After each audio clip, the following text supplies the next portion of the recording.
Shabbat Shalom. Season that we're going through. Time to welcome in all our listeners. Those in Israel, those that's in Canada, those that's in the Philippines, Sierra Leone, and India, and where you might be picking us up on the internet. Enter into our house, where our motto is, come one, come all, let us build our future upon the foundation of peace and love. Shalom ve'ahava.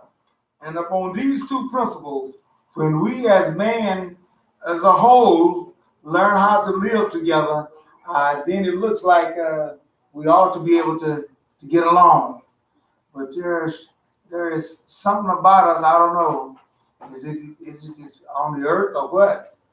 You know, I've been reading a lot about the International Space Station that's up in orbit, and it seems like the Russians and everybody else, and the United States and all, everybody get along up there. Mm-hmm. Yeah. Huh? One foot over the house there, let all the oxygen out. And the president ain't. I feel alone. That's true. Yeah. But they get along good up there. Go to sleep, somebody turn the switch on or something, kill everybody. It must be peace there. Give up people going up there, and they ain't have no. They get along with one another up there, and they all got to work together to see to it everything go on. And they up there, they're staying up there. They're up there. They see a psychiatrist on a regular basis too. A lot of people around here ain't never talk to nobody about their mental state. You don't know what it is. That's the main purpose, everybody wants to survive. Yeah. All those guys that said they Someone got don't a want to big live no more now. You might have a problem with him. everybody gonna get along. Right. Nobody sneaking up on nobody, talking about boo, and none of that. Yeah, right. Everybody's serious. Yeah. Ain't nobody pushing nobody. Now they talking about expanding it out now, enlarging it, and We start trying to get up in the sky. yeah, we're gonna get some more moving up there and everything. And hey, get away from y'all people down here and say, hey, have our yeah. Hey, watch that. Get somebody down here to bring us some oxygen and food. Oh man, I was supposed to have been up there yesterday. Trying to get up there, but hey, Zeus, thank you. Hey, Zeus, they weak God. Yeah, hey, mankind is going to expand out. We want to expand out and do those things slowly, trying to do those things. But we got to understand that once you get out there, hey, you better learn how to get along with one another because you're gonna need everybody. But I was surprised that how they getting along, and now that Russia carries certain things up there and everything, and they all couple ride with them and do those things there. And hey, they're working out pretty good. Yeah, but they all got something in common. They all want to go out in space real bad. Yep. They all got the same mindset. I just want to go see what it's like out there. Yeah. A lot of people don't want to go out in space. Start making people go out there. It's gonna be different. Oh, okay. Oh, they made me come out here. I got news for them. I'm blow the whole thing up. Oh, yeah. See, that's what you don't want. No. That's why they're screening them. Yeah, they screen them. You don't They screen them. you don't want no nut box up there, Yeah. Because that All his nuts is tight. can be dangerous for everybody. It can be dangerous for the world. Some of them ones that's nutty, they can scream them, they pass it. That's right. That's right. Because one of them drove clean across the country, go kill somebody. Yeah. She slipped through the system, Yeah. That's true. but she was in love. Is that the one that would have had that depend on? Yeah. I thought it was a pamphlet. It was a pen.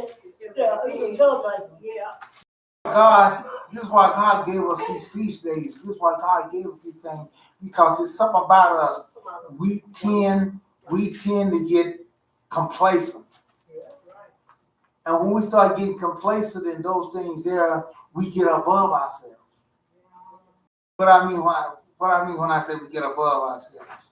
See? We think we're more than what we are.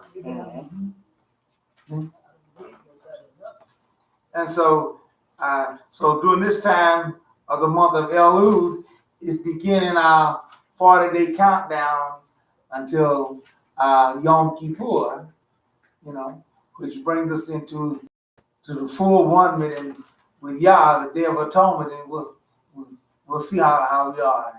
And so during those 40 days, we have those times there to introspect ourselves and to check and see how we measure up.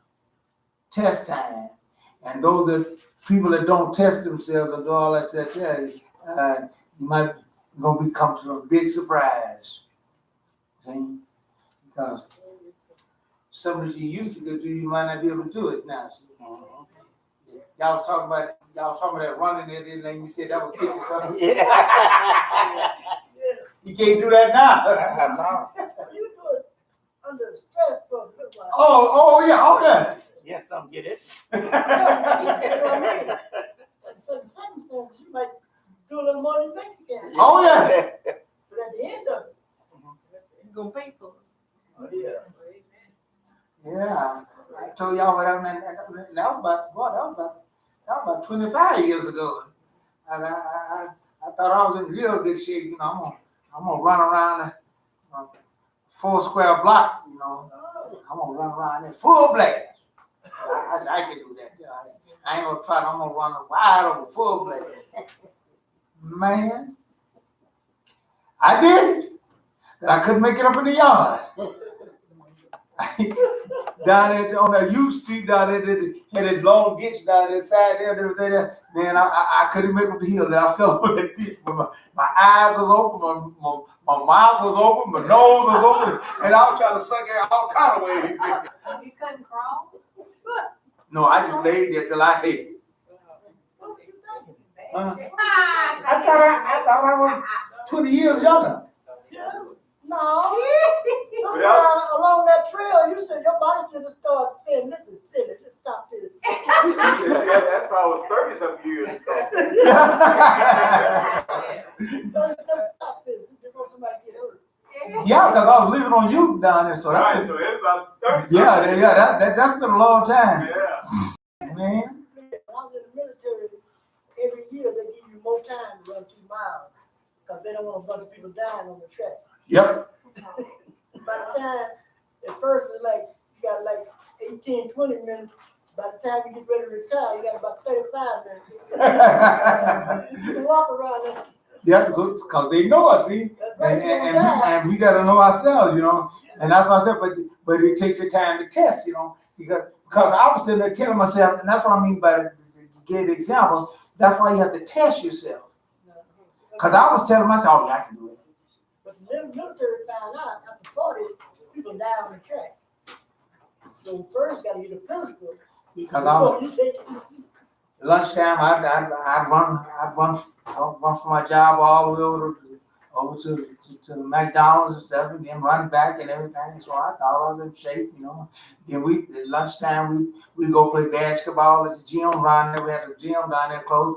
We go play basketball down there, and I'm running around there and stuff. And then we had a little goal out there at the job, and we would do it out there sometimes. So I thought Speed. Hey, I'm do it here next time. I'm in good shape, How fast you do it? You wasn't doing it full blast. So. Yeah, but boy, that test there. My body was locking up on me, and it finally locked up right there, It was trying to tell you. right at It was trying to tell you. Yes. I was gonna push on father, like Muhammad Ali hurt and just wrong, I was gonna say we listen to other folks. Yeah. Whether you think it or not, and you listen to other folks. They'll kill you. Get you killed. I remember when he said he was running everything, and he said when you start hurting, then you just push on forward, go on, run more, Yeah, how many miles a boxer run? Huh? About 30, 40 miles. Oh yeah, right. Like your coach telling you while you're running, you got to kick now. Yeah. They was telling us that in our 20s. Everything else left. Right. Yeah. So testing, I'm saying this all to say this, test is good for us. Yeah. After that they did that, see, that idea I could do all that there was gone. After I laid out there in that ditch, boy. Y'all would have been over there that you got that deep ditch there. I laid out in that bed, boy. Couldn't move, nothing, but my eyes was all wide open, my nose was wide open, my mouth was wide open. I was trying to suck air all in everything, man.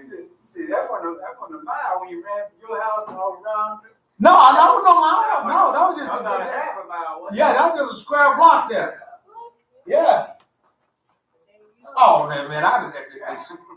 You were running fast. Hey. We didn't run full blast about that, but they used to run 4 square mile out there. 4 square miles. Yeah. When was that? Huh? When was that? Oh, that was back when we was 17, 18. 17, 18. Yeah, we was 17, 18 years I old. used to do that kind of stuff when I was 17, 18. I didn't know no better. My body didn't say nothing to me about it either. I already know. It told me this morning, don't try to run it, no, don't even walk fast today.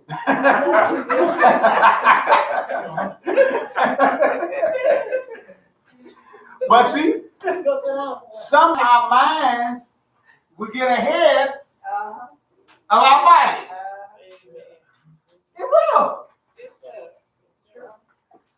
It make you think, oh boy, I can hide. Yeah, but you're in pretty good shape, yeah. You trick yourself. Yeah, right. You bouncing, jumping up and down. I feel like I could run 2 miles. You be like, they're come get you. Yeah, you right there. Get it. And I said all that to say this here, like you're saying, that test is in everything that you do, dear folks. Hmm? Even with God. And so God give us these tests during these feast days for us to check ourselves, just to, check to make sure that you ain't fooling yourself. Yeah, you fool yourself by comparing yourself to others. Yeah. When I got out of service, I was in a lot better shape than everybody. So I put this book bag of books on my back and walk to the test. It ain't that far. I can see it from here. About halfway down, that bag got so heavy. I was blocks about halfway down there, car stove slowed down. The book bag hit there.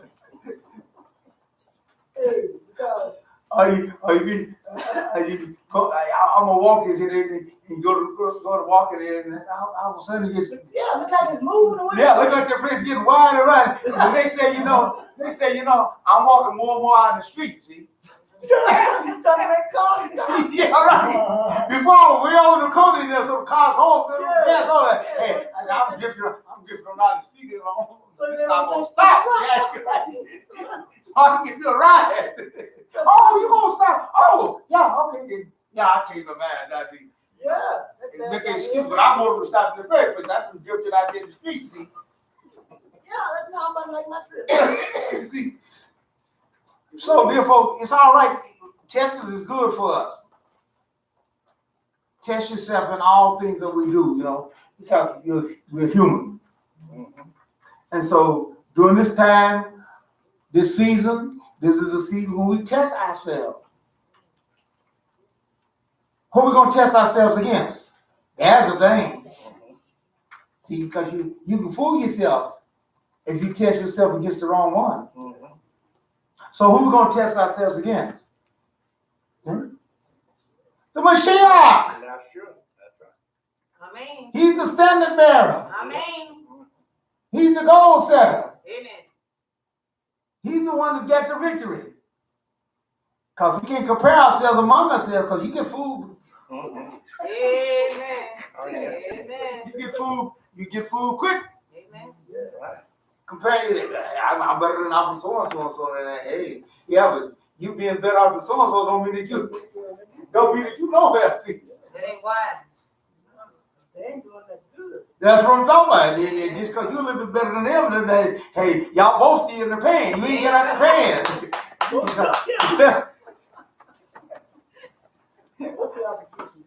Yeah. Hallelujah. So we gotta get ourselves into gear and get ourselves understanding this. So this month of Elul is the time for us to introspect ourselves. Who? Huh? Who you said? I say, To introspect ourselves. Oh, so it's self-examination. Yes. Oh. can he trust our own self half the time? Yeah. Yeah. And so and I is not the one that you want to compare yourself with. Cause I will get you in trouble. Amen. See? So it's the Mashiach that we want to compare ourselves with. So he said he's the way, the truth, and the life, and therefore he's the standard bearer.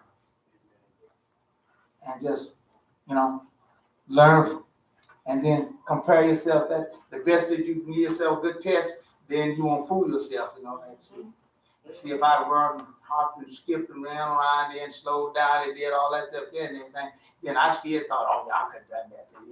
I just took it easy, but I could have done it. But no, when I did that there, can nobody tell me? I knew for sure that's the days, that's over with. Yeah, no, I ain't doing that no more. That thought ain't coming to my mind. Hallelujah. Before that time, it was all the thoughts coming in there. That shut down all them thoughts. And into them thoughts. Kill that thought. Yeah. You got the power to do it. And so that's what happens if you're in this time of testing and during this time of introspecting and everything here, then that's what we do. And so this month here, God is good to us. He give us 30 days to get started on doing those things there. Then after the 30 days, he give you another 10 more days to get yourself in line, and just in case, Then he give us a warning. See? So God is good to us all the way around in all those things here.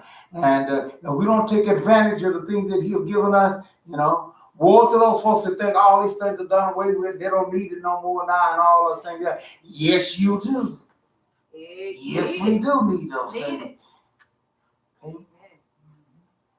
Therefore, here, this is the time to do it. And as our greeting to one another is to help us to remind ourselves that we're in this time, and how do we greet one another?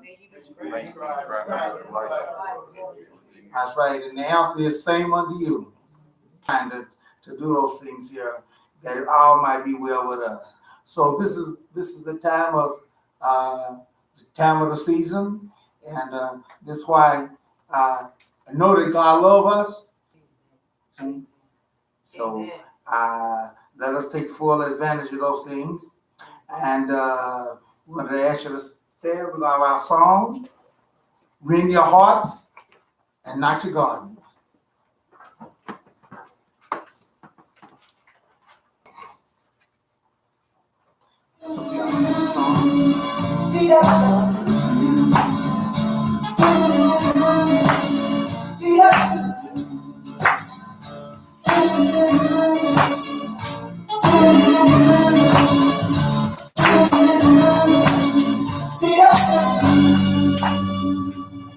The day will come, we will gather around the great white throne.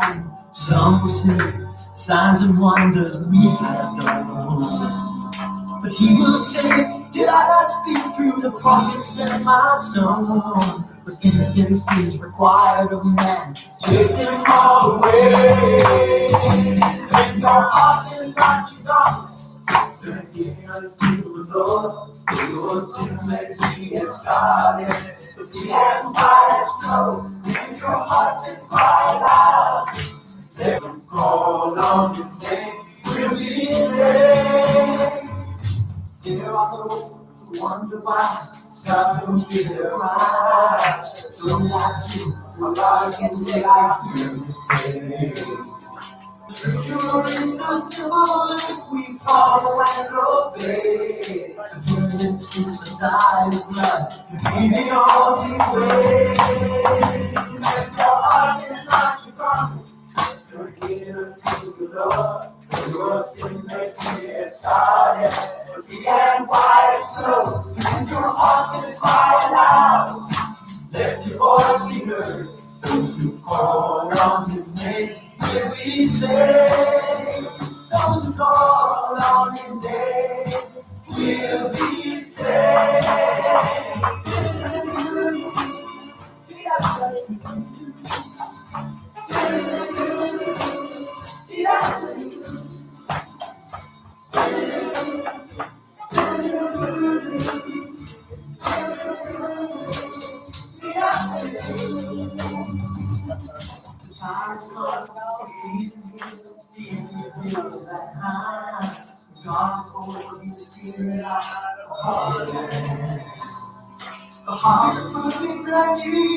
for all those who pray. He can hold the Spirit's power to set away sin. Make your heart and not your darkness. Turn again unto the Lord. Your sins may be as scarlet, but be as white as snow. Lift your heart and cry out. Let your voice be heard. Those who call on his name will be saved. Those who call on his name will be saved.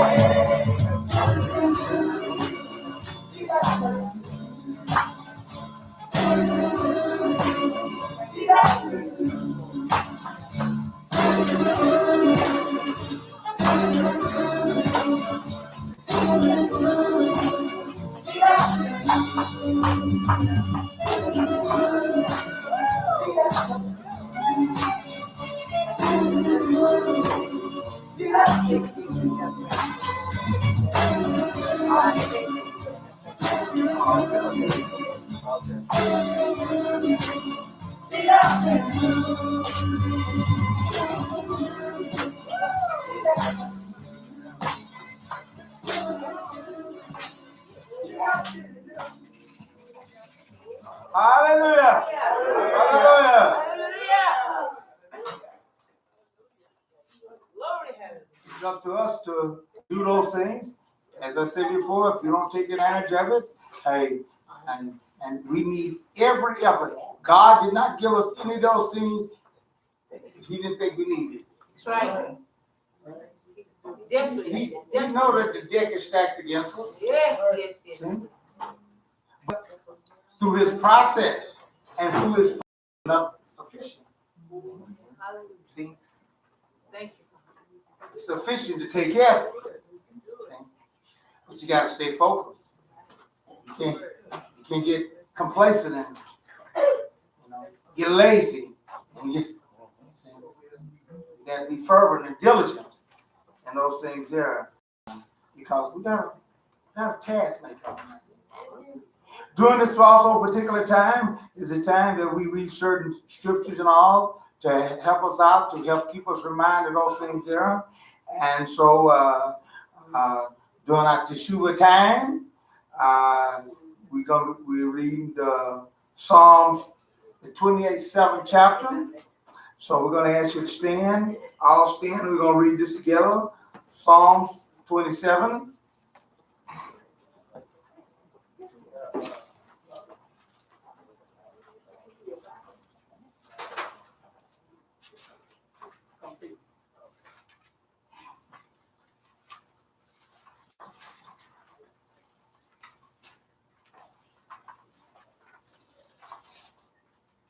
I'll read the first, and you respond with the second, and then we'll all read the 14th together.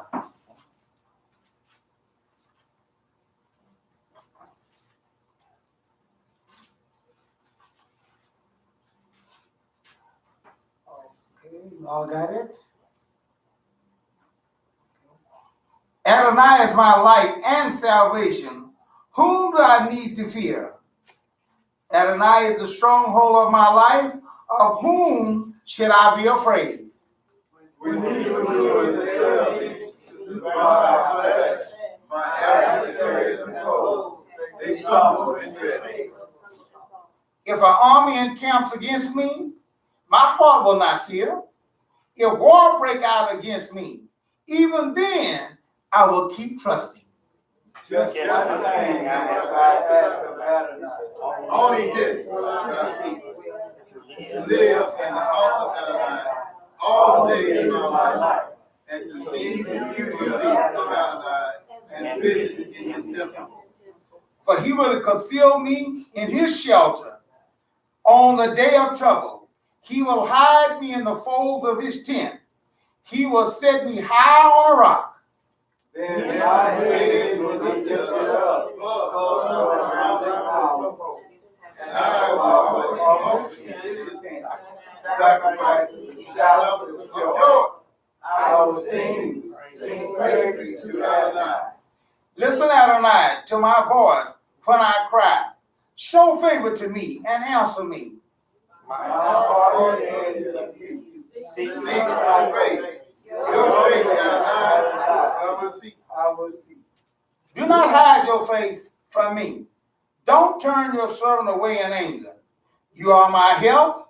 Don't abandon me. Don't leave me, God, my Savior. Even though my father and mother have left me, Adonai will care for me. Teach me your way, Adonai. Lead me on a level path because of my enemies. Don't give me up to my children. If I had believed that I would see Adonai's goodness in the land of the living altogether, put your hope in Adonai. Be strong and let your heart take courage. Yes, put your hope in Adonai. Hallelujah. Hallelujah.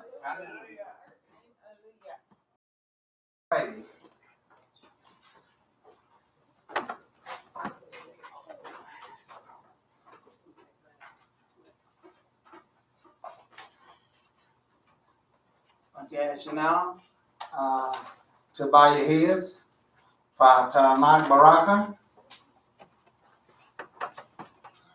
Bless you, Lord our God, King of the universe, for giving us your Torah, the writing and the prophet, and the great had to shine by thy great spirit, and have commanded us to diligently teach them unto our children, unto our people, and all of the earth. And let all Israel say, Amen. Our Torah reading for this week's Parashah is taken from the book of Deuteronomy, the 16th chapter, starting at the 18th verse, through the 21st chapter and the 9th verse. That is Deuteronomy 16:18 through the 21st chapter and the 9th verse. Our half Torah reading is taken from the book of Yeshayahu, Isaiah, the 51st chapter, starting at the 12th verse through the 52nd chapter and the 12th verse. That's Isaiah 51:12 through 52:12. This week's Parashah is Parashah 48, which is Shof'tim, which is judges, our judges. Our scripture reading will be taken from the half Torah reading, which will be given by Shemash. Let us give him an undivided attention as he read the word of God to us.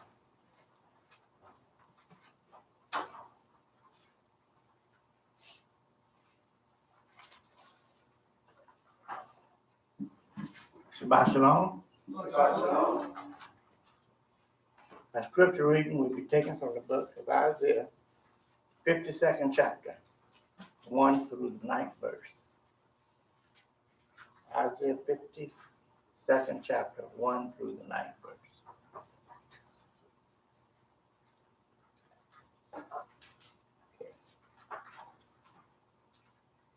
Okay. Zacchaeus was 21 years old when he began to rule, and he ruled for 11 years in Jerusalem. You said Isaiah 52nd? Yeah, Isaiah 50. Oh, I'm sorry, I got Jeremiah.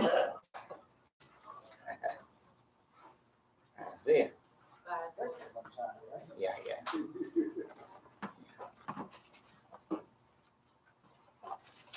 Okay.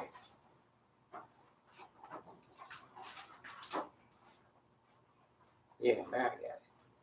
Okay. Isaiah 52, Yeah. 1 through 9. Okay. Awake, Zion, clothe yourself with your strength. Dress in your splendid garment. Jerusalem, the holy city, for the uncircumcised and the unclean will enter you no more. Shake off the dust. Arise. Be entrotted, betrothal, Jerusalem. Loosen the chains on your neck, captive daughter of Zion.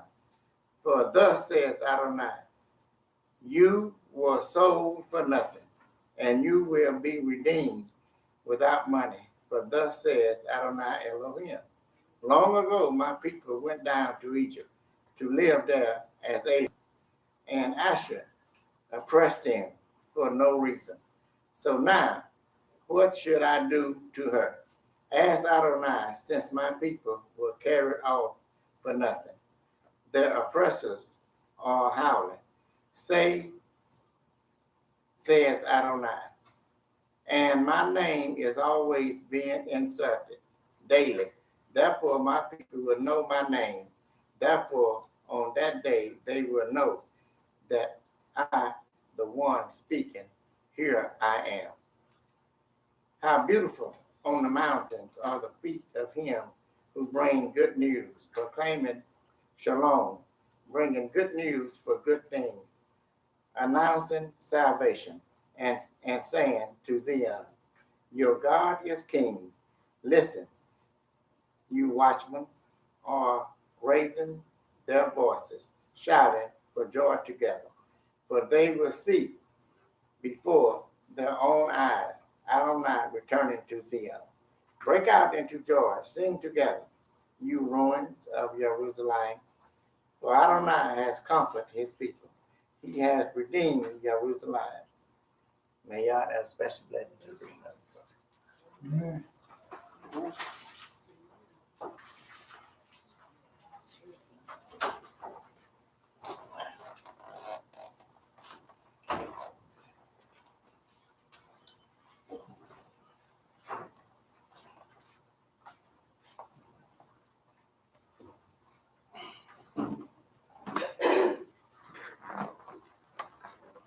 God in dealing with our people and carried them through the process because they had been in Egypt 470 years. And of course, their minds and their whole attention, everything had got locked into those things there. So he had a task with us. See, he had to wean us off of all that stuff there, wean us off all those things there, and try to get us in on to doing stuff for our own self and to operate and, you know, for our own selves, and that we might be a sanctified people unto him, not caring about, not following after and following the whims of these other folks. Amen. See? But yet still, that was a hard task because we, you know, it's kind of hard to break them old habits and stuff there. And you think that you know, our taste buds get locked in and we're used to this and that there, we're used to this and that, and we're used to that, having it this way here, and so that's what we wanted. But that don't mean that that's the right way. So God said, I got a setup for you, I got a system for you, and I got all these things laid out for you, and it's gonna work. But all these things going to be geared up. No matter how perspective you see it, but they all got to be geared up, see, with my laws and with me in mind. Because that's the only focus and the thing that's going to get us in the right direction of going forth and doing those things. You be my people, see? I want you to be holy because I'm holy. See? And so I have to tell you what it's going to take, you know, in order for you to be that way. Because you ain't that way.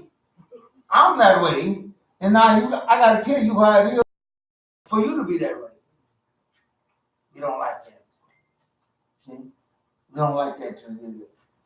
But nevertheless, Israel found out that they couldn't get those things done on their own. See, at one time in the picture, every man did that which was right in his own eyes.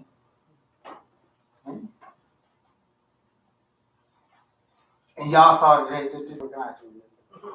Amen. So this ain't working out too good. They ain't inherently, and it's because we have an enemy. And that enemy is tough. See? He got the advantage because he already know in the future what did y'all don't like and all of them. We was the one that didn't know what God didn't like. But Satan has been around for all this time. He know exactly what y'all don't like. He got that age on us. He got that maturity on us. So, as a matter of fact, I was looking at a boxing match the other night there, and this young dude and this older guy, and they said, well, he gonna hook up on him, you know. Y'all, the Manny Pacquiao, Manny's an old Filipino guy, you know, but he got all that experience.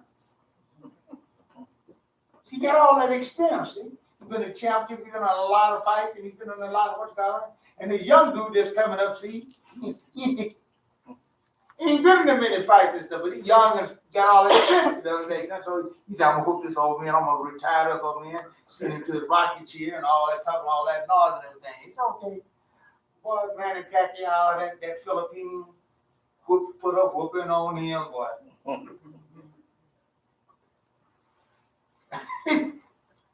Experience. All that useful zoo. See? And no wisdom. Yeah, right. See, he had that maturity. Yeah. See, he had that experience and stuff, you know. He could anticipate stuff and all that stuff they done. I told him I was gonna do that. I'm come get you, okay? Yep. I'm just getting ready because I know he's coming.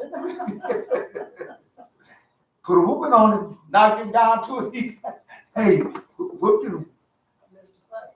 Yeah. You whooped him so fast. Yeah. And so, dear folks, unless you got the what you call everything there, Satan has got the experience on us. But our big brother will whoop you. Hallelujah.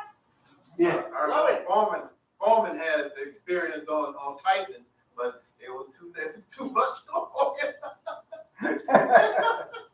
Yeah. Beat him up good. Well, you're talking about Frazier. Was it Frazier? Yeah, Frazier. Okay, Frazier. Yeah. Thing it is too. If you run against somebody that got more power than you, you better stay under that cover. Let's stay with it. Yeah, If you hit, you're gonna reap it. that's it. See, so they asked me, said, "Champ, what you gonna do?" He said, "I can't do what I did the first time." He said, "First time I fought everything, I slipped and got a little, got the big head there, and next thing you know, it knocked him out." See, so they said, "Well, you're gonna rematch it." He said, "But I can't do the same thing. I got to do something different." For the first 3 or 4 rounds, he was doing something different. He was hanging there with him. He messed around there, slipped back in, get back in that comfortable zone again. I can take it now. Next thing you know, he was waking up again. Knocked him out. Like to knock him out of his shorts. Hit him so hard, man. What happened to you, champ? I messed up. I went back to my old self. Dear folks, going back to old self is gonna get you knocked out. That's That's destruction. We're no match to Satan on our own self. Amen. He's a master. It's over with. That's right. He's a master. It's over with. That's right. That's right. Stay within the safety zone. See, here God was telling them they're getting ready now to go into the promised land, getting ready. The 40 years is running out, and so God told, I got something I want y'all to do. See, I want y'all in order, and here's a lot of rules and laws and everything that came through man. See? God knew those things there, and He allowed us to set rules and laws and everything. Yeah. But that don't mean that they're less important, and there's something that you can overdo just because man said it. Like I said, I like the traffic laws that they got. See? Even though I find myself sometimes kind of slipping over and everything, but they are good laws. Man set them laws. Man made the signal lights out there and all those things there and everything, and I'm glad for it. So let me tell you something, it would be dangerous and bad out there on the road to drive if they didn't have all that stuff. No control. See? It's true. See, we was talking about that last night about going to the Juarez. You know, over there, Mexico, over there, Juarez. You know, just cross what you call them there in El Paso. I stayed out in El Paso for a while down there, and you just go across the bridge there and everything there, and you in Juarez, in Mexico. See, and let me tell you something. There's a world of difference in your driving and everything. Some people don't have driver's license. They get in your side of your lane. And they see you coming, they won't get back over in their lane. They play chicken with you. Oh yeah.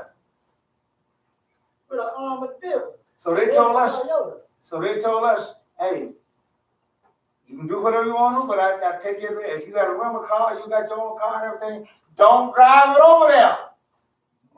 Get out, park it over here and everything, and walk over there. Man, after I got over there, I seen why. Every car I seen over there got a dip. Yeah. Kids can drive, boys can drive. You can't see his head in there, he's so little, but he's driving. Wide open. Stop signs and stuff, they got their own code of stop signs and everything, what they do and everything, and they driving and everything, yeah, all kind of ways, man. I mean, it's a world of difference. So if you don't adapt to it and you don't know what it is, you're gonna be in trouble. They stop sign and their rules are different. Yeah, they're just suggestions. So they don't have insurance. Huh? They don't have insurance. I don't know what they got. All the dents in the car, everybody gets a dent just before driving. Oh yeah. That's not already got big locks, a little Toyota truck. Well, you talking about years ago, Go get one. you talking about years ago when they was driving, they changed the problem now. What? And so that was years ago, right? When? Where? When that situation that we talked about, experience that happened back when you went. Yeah. Yeah, it ain't changed. They ain't changed nothing. Why would they change it? Well, I'll admit, I don't think that was about 15 years ago, yeah, 15, 20 years ago, yeah, but it was that way before. It was the same way before I went over there. And so it's still a world of difference. Yeah, so the reason say women can't drive because they can't decide, because the way they decide whose fault it was for the accident and they get out and they argue. And that's how they decide whose fault the accident was. So women can't drive because they can't argue about who really who. The men do it too. Yeah, the men can argue with each other, but women can't talk to men that are not husband or brother or something like that. Okay. So they can't drive. So just keep on driving. Well, I mean, they're not doing that good. Well, the point of it is that they got a code of their own and they understand it. You don't understand it. And so you're going to be in trouble. So they tell them, leave the cars over here. Now, you can go and drive if you want to, but you're going at your own risk. We were okay, we had our own vehicles. Well, see, that's the difference. They was bouncing off of us. Yeah, right. They still run into you. Yeah, right. That's a whole lot They different. still run into you, though. Then they come on here, don't understand our code, they been hitting us. Got the last 10 pickup, but they're still running into a vehicle ties, that's all. They're running into it. Bounce off of it. So God told him, when you get ready to go into the land, here's what I want you to do. I want you to choose your judges.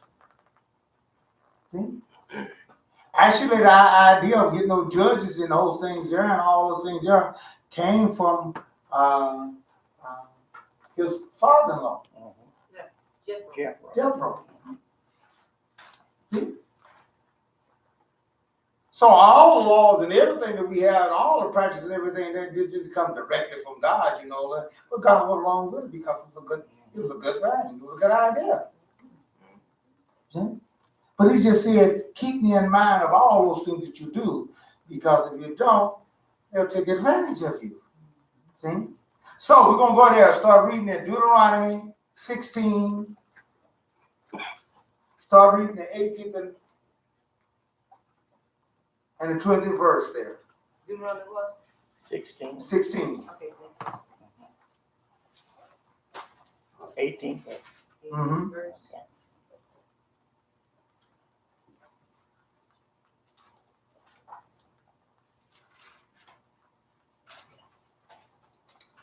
You are to appoint judges and officers for all your gates in the cities.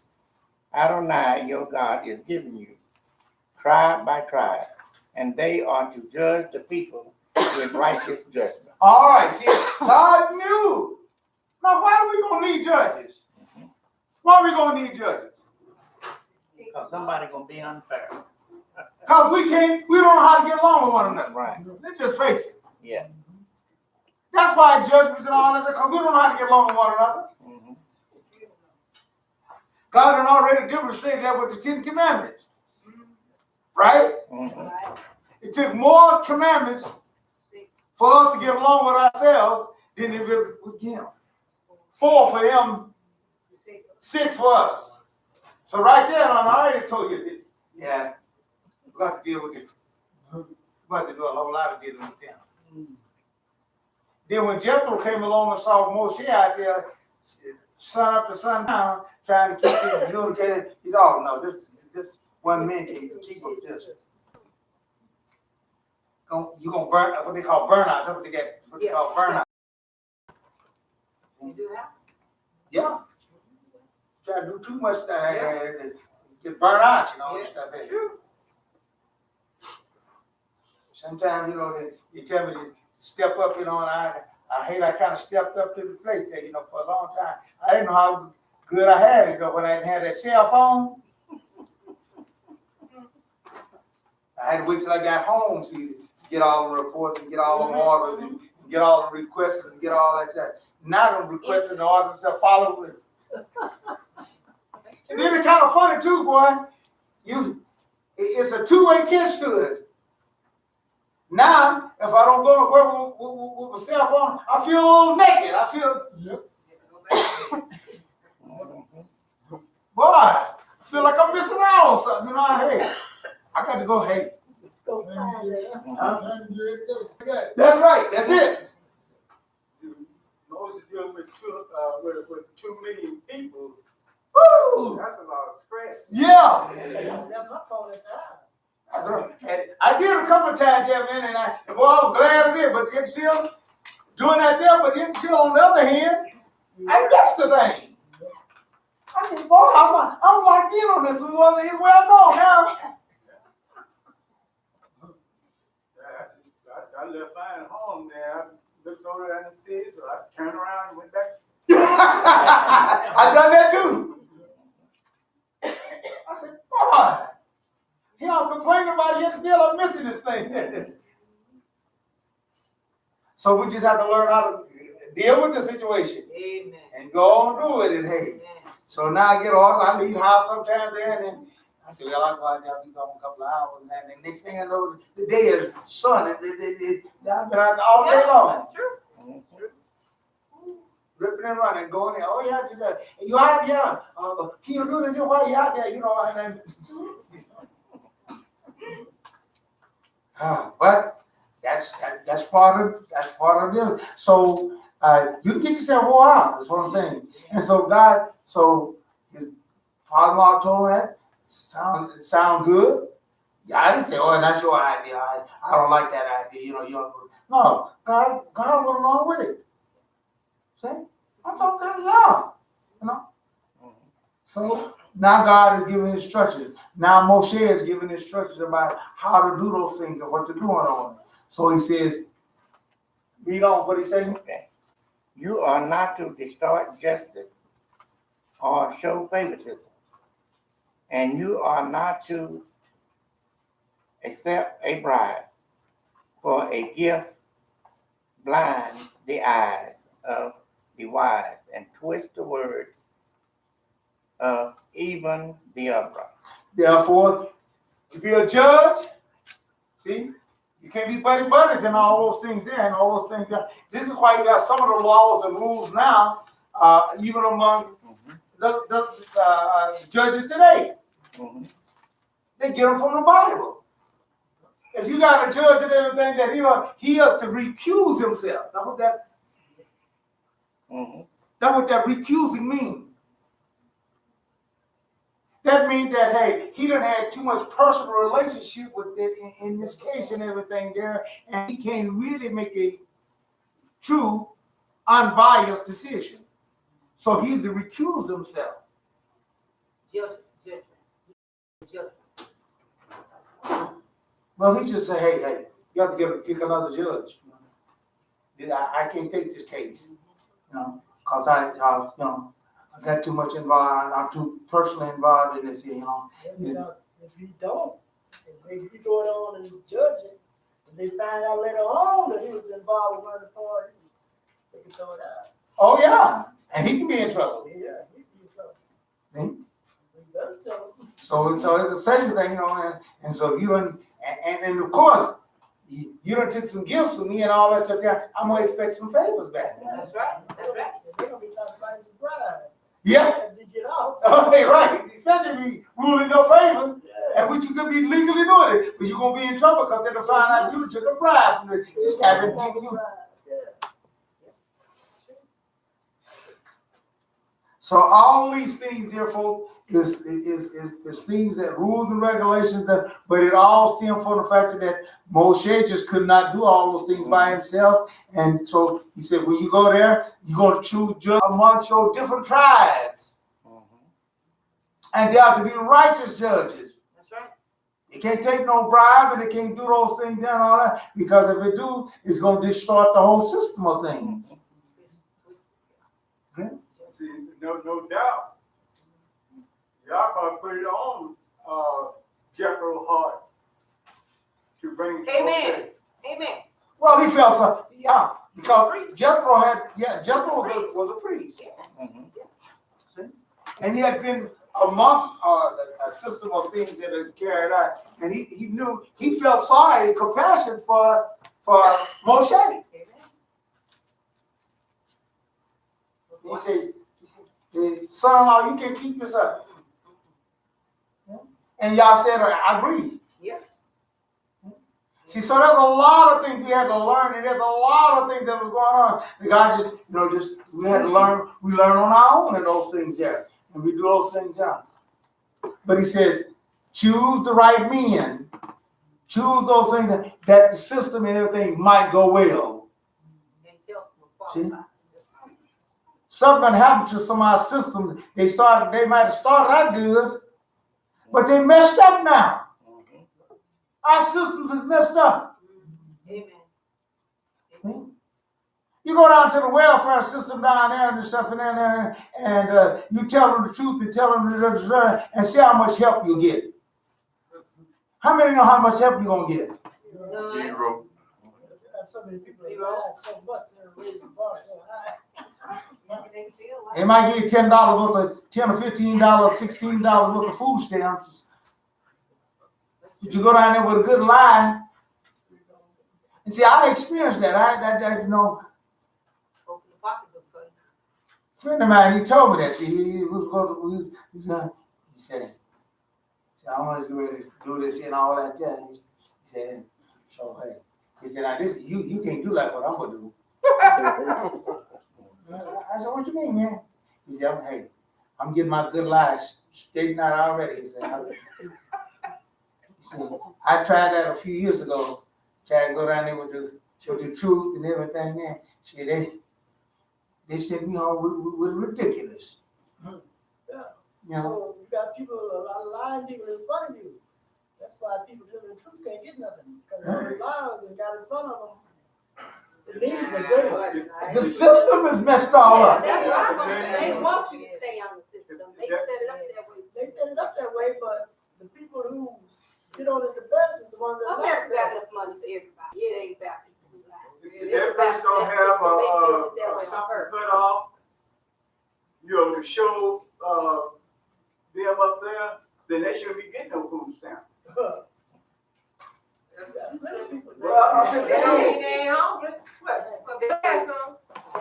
Yes, I'm saying that if they can't afford to feed themselves, they ain't gonna be able to afford to keep something on, everything on. Maybe somebody else paying for It's the system is, you know, I mean, other folks, you know, they supposed to be helping you out. They're supposed to be gonna help you out and everything now.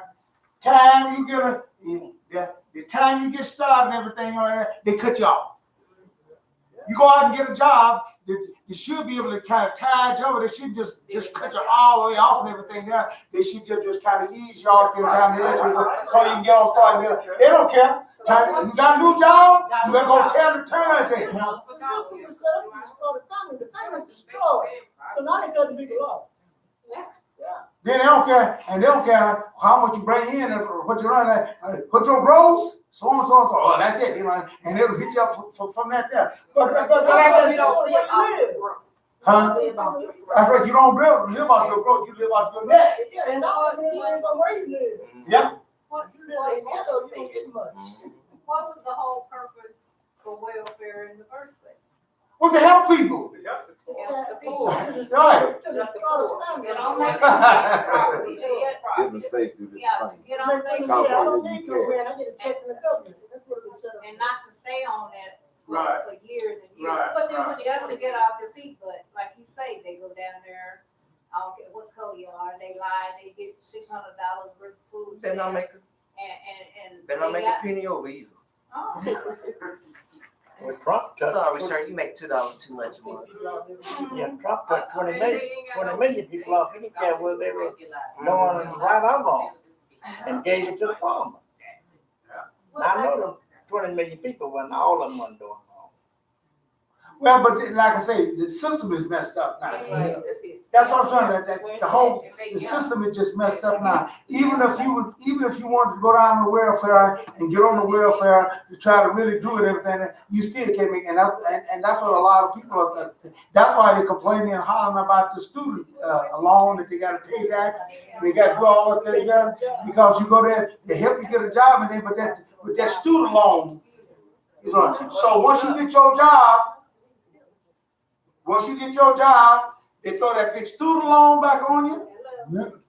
You got your regular money. Then they cut, if you're in the housing assistance, they cut that off. Medical, they start shutting that off. See, they just, But that degree you don't need, or you don't need. yeah. But you know, it's a lot of people they done did that to. And I was driving down, that was Peoria. You know, they kind of trying to fix Peoria up. It's about almost close to your house, but it's kind of middle way. I drove out there one morning and I seen a man laying out there, you know, where they have the benches, and the trash can. He was between the trash can and the bench. Caucasian. No feet on, no shoes on his feet, legs out. He had something covered over. I say, now that's a crying shame. That's they own people, they on top. And they don't have no place to stay. You gotta see. Oh, yeah. Well, a lot of people bring that on themselves too. But they will give them food stamps, so they will give them. Yeah, me and Gina went down there and they come questioning not the food stamps. Question me, you know, because she stayed with us. You don't want to know how the job made. Yeah, they ain't nothing they do. But they want their life. But you know, this system that we in now. But God said that when He set up that system, He said, "Don't set up a system like that." God had a set of rules and those things there of how the system's supposed to go. God had a welfare, and He told us how to do those things there. So His way is doing things there. But yet still, a lot of folks are cutting those things. But He did tell us that we have judges, and we need to go by those judges and to do those things. And they make laws. And they settle certain disputes and things there, which is a law. And it is that you have to abide by those things and go by it. We're forced to learn how to get along with one another. But those laws that they were made were governed by the Torah. Of course. See? Well, that's what He said in mind. Choose those men that have that in mind and have that, so they will make righteous judgments. That's right. so they will make righteous decisions. Right. It's true. If you get some wrong people in there that don't have the right learning, you're going to have trouble. Your judgment's going to turn out to be bad. And Israel did that. Israel got some folks in there that didn't care about all that there. And guess what? Their judgments, this thing was bad. Right. And the people suffered. Amen. Right.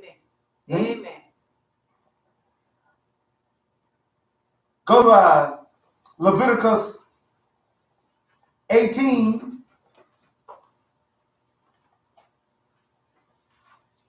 And read the 9th verse. Leviticus 18:9.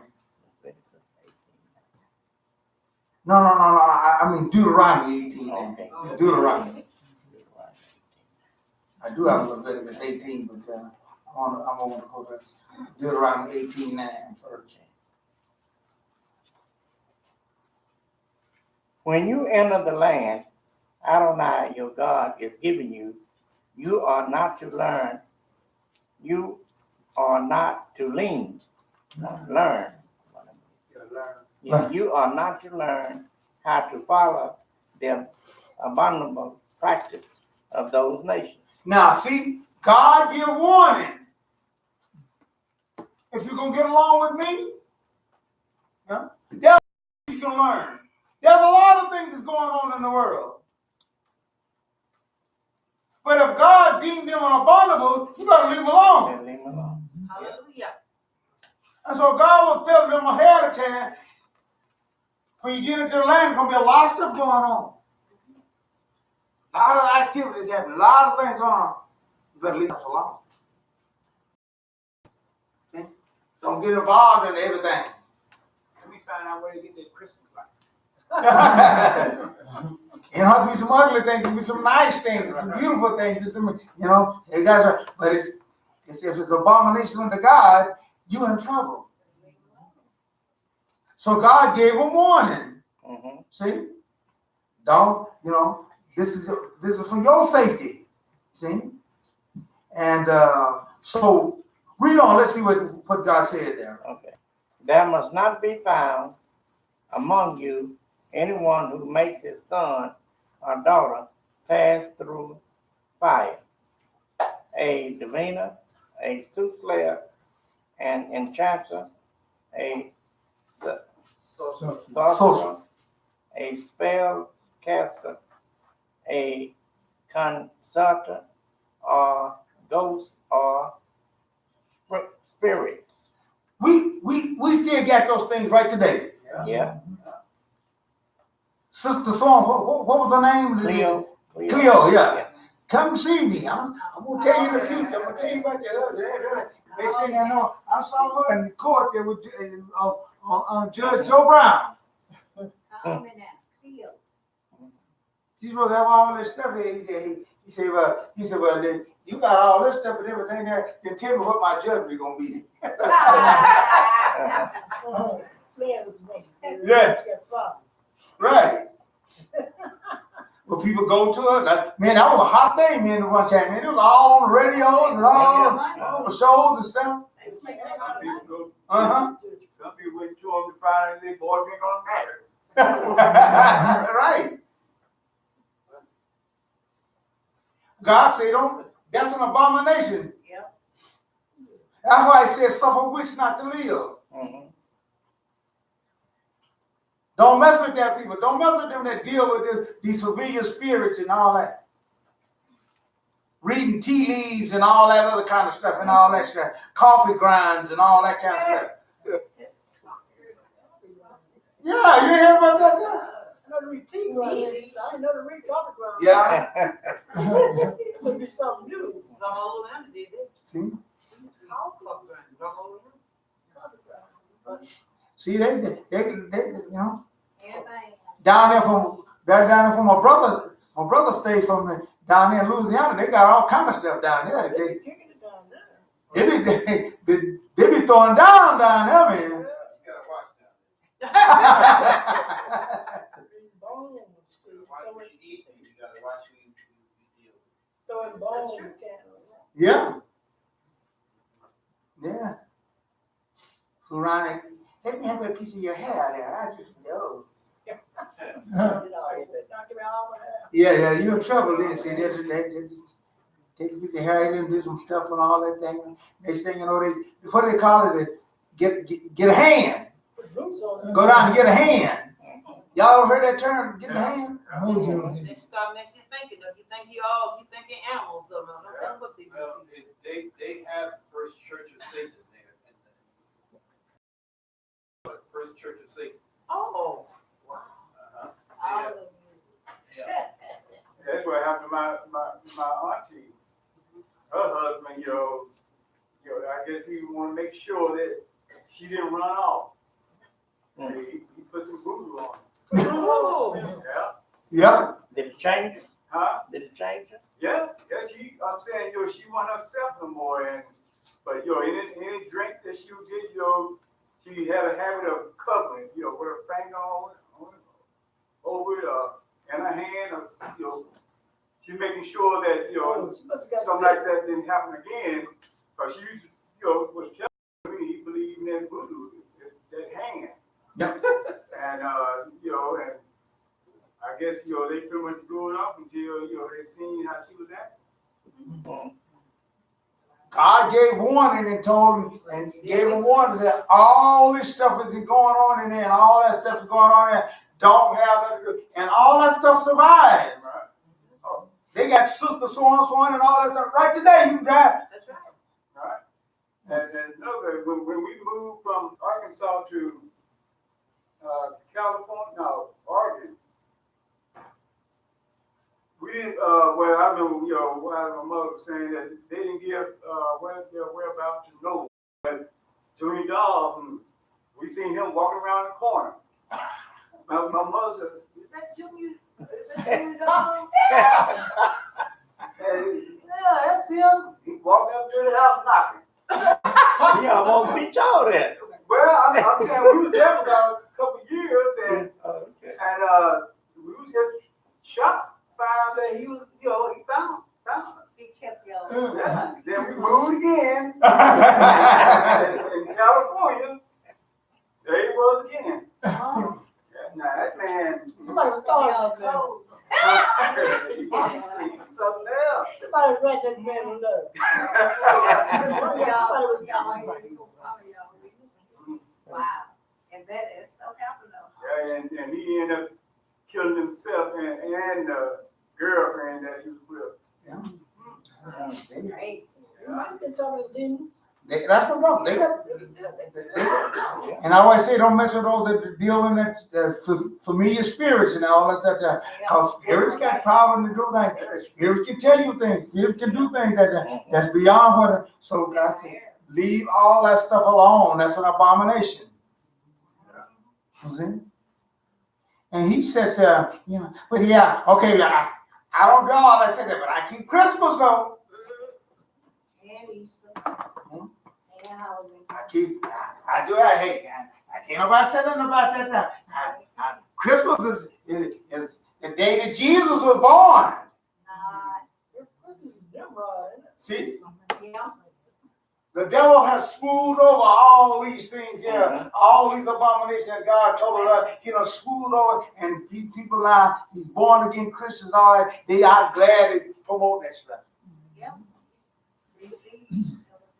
And knowing that he wasn't born on that day. Yeah. Yeah. And we test them a little taste, and then they'll admit it. Yeah. But hey, it's got a good spirit to it, Then they say, Jesus is the reason for the season. Then they say, well, it's but the children. Yeah, right. Ruin their lives. It's just for cheering. Read on. Okay. 12. Uh-huh. For whosoever does these things is detestable to Adonai. And because of these abominations, Adonai your God is driving them out ahead of you. Now, how more plain can you get than that? God said, I didn't like them when they weren't even my chosen people. Mm-hmm. I didn't like them doing it because I'm the God of all flesh. Mm-hmm. See? I didn't like that. As a matter of fact, I'm kicking them out of the land. Now, you gonna be my chosen people who gonna be sanctified for me? And you gonna come in there and start doing the very same stuff they doing? And you think, I ain't gonna do that. I ain't gonna do that because you're my children. Therefore, our God is not like that. Right. So he warned them ahead of time. I didn't like it because they doing it. And I ain't gonna like it because you doing it. Therefore, we can't find ourselves doing the same thing that the heathens done and all those three people done, the pagans done and everything there, and think now, well, I'm a child of God now, so that makes a difference here.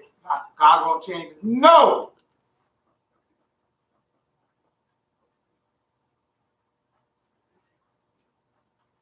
He warned them ahead of time.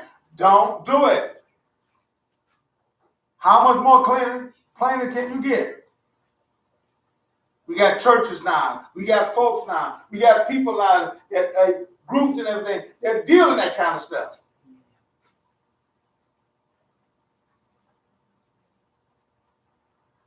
But it's wrong, dear folks.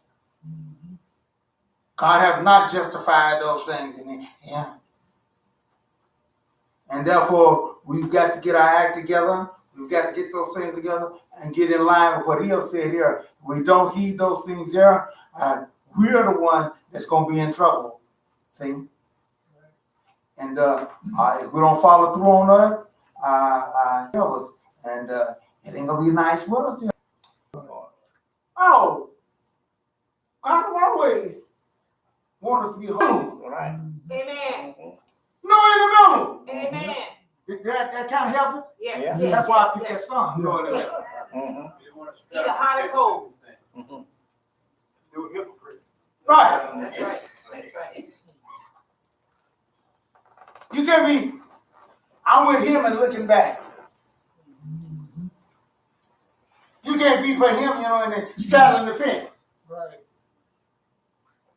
What did the song say? 99 and a half on what? Yeah. Won't do. That's what it means by wholehearted. That's right. 100%. You have to be 100%. That's it. After all, Yah is carrying us through a process to give us his most precious thing. Yah said, I don't want a headache forever. And that's exactly what you be.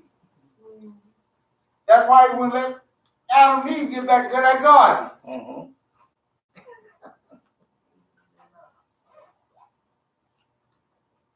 Get hold of that tree of life. Yeah. And live forever. And he had a headache forever. He didn't want. So he said, hey, I'm shutting them off from that there. Some of the angels down there, close them gates up. Shut that entrance so he can't get in here. If they got back in there and got told to the tree of life, would that have given their children eternal life? The one they hadn't had yet? They had him yet. Yeah, I think so. We gave the children eternal Yeah. life too. Didn't ever say in there, describing that tree, What? the tree of life? Was it a big tree or a small No, tree? no. But the point of it is that God wouldn't let him partake of it. See? And be a headache for eternity. And that's exactly what it means. See, so he said, no. He says, I'm not going to put up with that because eventually I'm going to get rid of Satan and I'm going to get rid of all this headache. Hallelujah. I'm going to get rid of all this headache. Amen. Amen. But if you got eternal life, you can't get rid of it. Satan live a long time, but he don't have eternal life. See? And he going to get rid of him too. Oh, yes. See? It's a matter of time. And, So if he didn't destroy Satan would eventually die anyway? huh? Is that it? Satan would eventually die anyway if he didn't destroy? Oh, he had a judgment on him. No. He had a judgment on him. What? No, he's the spirit. God He got can live destroyed. forever. You He live got, yeah. Ain't nobody destroying but yeah. Y'all have immortality. The rest of the folks don't have immortality. So Satan The son, So I guess eventually he would have died. You think so? Okay. You know, if you know you have to, but they live such a long time. But it seems like Seems like. yeah, Okay. their time is a whole lot different. Just think if they lived in the just in the realm of the time that God lives in, that's still a lot of time. That's still a long time. Since creation, yeah. Yeah, one day with them would be 1,000 years. Our time. Well, they've been at least around So 7 they're 5 or days. 6 days old, right? They're 5 or 6 days old at least. Yeah, and so if they live 100 years, at that time right there, that's 100,000 years. Mhm. That's a whole lot. So that's a long time. You wouldn't know what somebody gonna do right. Yeah. And so he's processing us, you know, so we can be qualified to get that. Just like we say that word forever, sometimes it is forever, and sometimes it's just a long, long time. Yeah, because it's translated from that word olam, Mhm. and it can mean two different things. It means that you stayed a long time, boy. That's you know. And then there's a one where it steps on into eternity, you know, where you never eat. Yep. So what did the word perpetual mean? Huh? Perpetual. Well, perpetual is all these are English words there, you know. Yeah. Yeah. Yeah, right.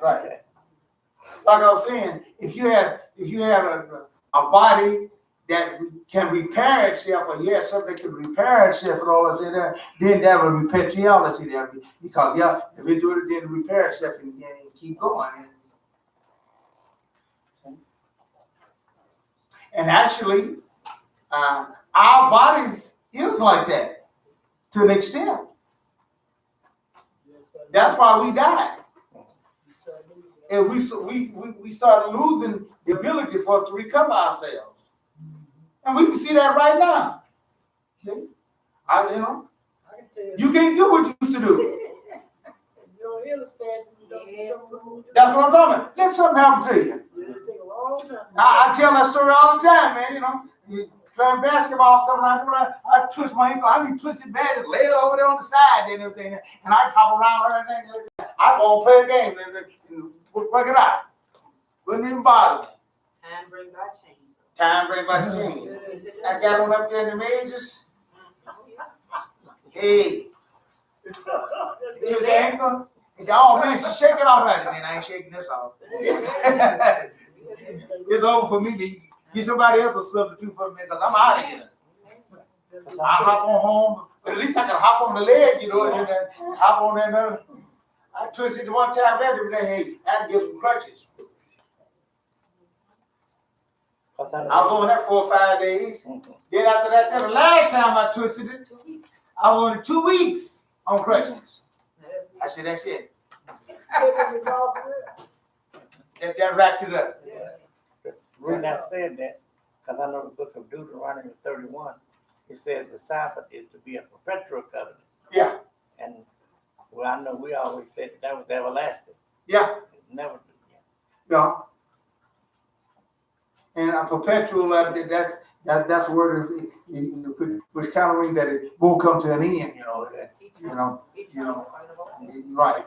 Because of the point of it, because it can be regenerated.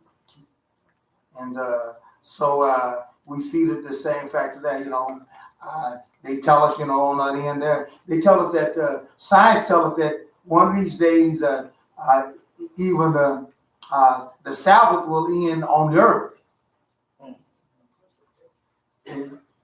Because our sun is going to run out, burn out. Yeah, our sun is going to burn out. How many years? Boy, oh man, it's a phenomenal number of years. Huh? Yeah. About 2 or 3 billion years. Yeah, 2 or 3 billion years. So that works for us, that's eternal. Huh? Yeah, right. You know what? That's a long time. But it's gonna go low, but it's not gonna go away. It's still gonna be going through some changes. It's gonna burn the earth up when it go nowhere. But then again, I was looking at the news, I was looking at the scientists' news out there, and they done found they done found millions of planet Earths. It's just in our galaxy, in our Milky Way. Where humans can live on? Yeah. They assume that. Oh. Yeah. Well, right. They can't get to them. You know, it's It's in the same. it's in the same goal-like area. It rotates around the sun, just like the Earth does, in the same goal-like system and everything there. And they got plenty. We got plenty of them now. So hey, by that time there, hey, we'll be able to relocate to where we want to go to. So, even if those things do excel and go forward, so just hang in there. God has it. God has these things mapped all out. We got new planets coming along as well. See, Earth really is kind of a new. You know, our sun is new. Yeah. Yeah, it's got plenty of life. So we'll be around for a long time. And when this system here, solar system, go out there, they got plenty more solar systems we can go to. Just like on Earth, just. So don't give up on Yah. Yah owns all of this. See, and he can replace us and carry us forth here. All right. So, but what did our folks do? Here's the thing. What did our people do? What did our forefathers do? Kings, the 21st chapter, and we just gonna see how well we followed the instructions. How far we heed the warning. See, something was lacking with us. And dear folks, let me tell you something. Sadly to say this, I just don't see us being a whole lot better off now than what we was then. Even though God have did all he can for us, gave us a better sacrifice and a whole better everything there, and we still yet. What is the hope for mankind? How does it look for mankind? Very slim. How many gonna be saved? Few. To me, that is not saying good for mankind, dear folks. And this ain't talking about before Mashiach. This is talking about after Mashiach. This is what the Mashiach himself said about it. Few gonna be saved.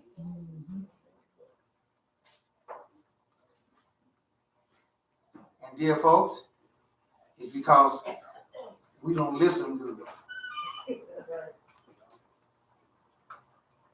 We don't listen good, dear folks. And when I say we don't listen good, no, I didn't say we don't listen. I said we don't listen good. Now, what do I mean by that? No, I don't get that there. So I'm glad you asked me that, see. They don't put it into action. You don't follow through. What I mean by that statement, we don't listen to the right thing. Oh, okay, amen. That's what I mean. Listening to the right thing is a good thing. Listening to the wrong thing ain't good. But we listen all the time. That's right. We listen. To the wrong thing. Yeah. Something we don't need to be listening to. That's right. But we listen. We're constantly listening.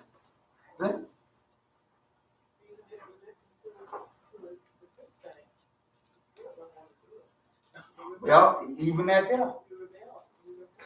And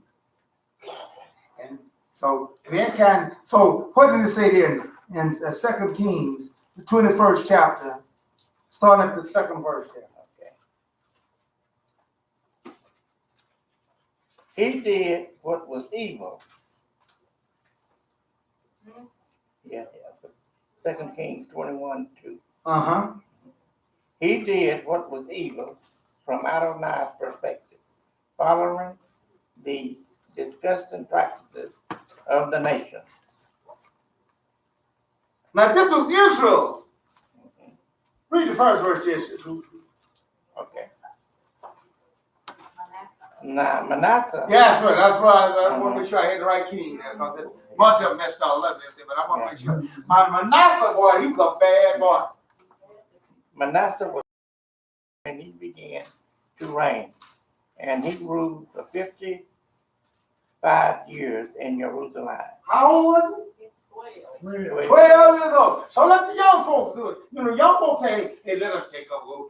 We'll show y'all old folks how to do stuff. We kind of remind you of when we was down in the Florida there. We have a conference down there in Florida, Jacksonville, Florida down there. And, so young folks came in and said, hey, y'all old folks move over. Mm-hmm. Y'all ain't doing this stuff right. Y'all don't know all that stuff here now. You know, let us young folks take over. Let us do that. Yeah. I just remember that. That's all. Oh, okay. Run the show. Yeah. You remember? Huh? Did they run? Let me tell you something.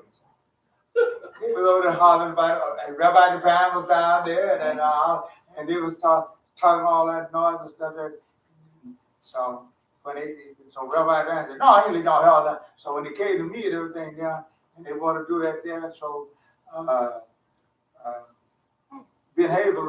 Ben Hazel, he called me up and told me to sound the shofar and everything there to call the people back in. Okay. Great.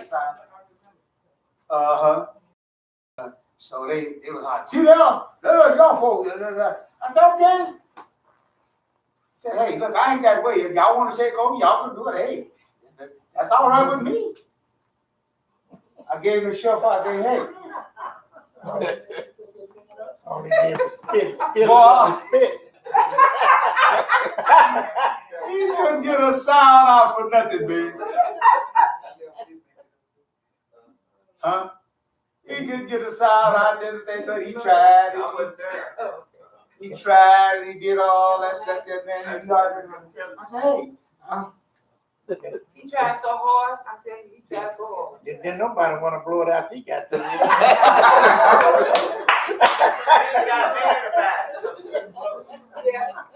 Yeah. I can just see him just spitting and they make it sound. Exactly, well, turning red. He was red. He could be what? No, he wasn't red. It was nice chocolate. But just because you're young and all things, you still gotta have some experience. You gotta have some. You got to have some. And found out he did all that there trying and everything, then it showed up and everything there. Then I had to finally go ahead on and do it. Did somebody else want to try it? See? Oh no, not after that. That he made a fool of himself. They were violent to that. Yeah.